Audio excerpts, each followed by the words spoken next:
ఏంటమ్మా? Deficit financing అంటే ఏంటి సార్? డెఫిసిట్ ఫైనాన్సింగ్ అంటే ఒక చిన్న ఎగ్జాంపుల్ చెప్తాను. ఆ ఎగ్జాంపుల్ బట్టి మీకు అర్థమవుతుంది. లెట్ అస్ సే మీ ఇంట్లో ఎవ్రీ మంత్ 20,000 ఎక్స్‌పెండిచర్ అవుతుందనుకుందాం. ఈ మంతు మీ ఫాదర్‌కొచ్చిన ఇన్‌కమ్ 16,000 అంటే 16,000 అనుకుందాం. సో, ఖర్చేమో ఎంతుంది? 20,000 ఉంది. ఆదాయం ఎంతుంది? ఇన్‌కమ్ ఎంతుంది? 16,000 ఉంది. ఈ ఎక్స్‌పెండిచర్‌కి, ఇన్‌కమ్‌కి మధ్య డిఫరెన్స్ ఉంది చూసారు? దాన్నే డెఫిసిట్ అంటారు. ఇప్పుడు ఈ 4,000 డెఫిసిట్, ఈ 4,000 డెఫిసిట్ మీ ఫాదరు ఎలా పూడ్చుతారు?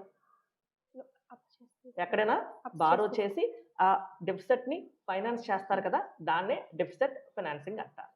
So, at individual level deficit ఫైనాన్సింగ్‌కి ఉన్న దారి ఒకటే. ఏంటి? బయట ఎక్కడైనా అప్పు చేయడం. కానీ సెంట్రల్ లెవెల్‌లో సెంట్రల్ గవర్నమెంట్ అప్పు చేయొచ్చు. అదే విధంగా with the help of RBI కావాల్సిన కరెన్సీని కూడా ప్రింట్ చేయొచ్చు కదా!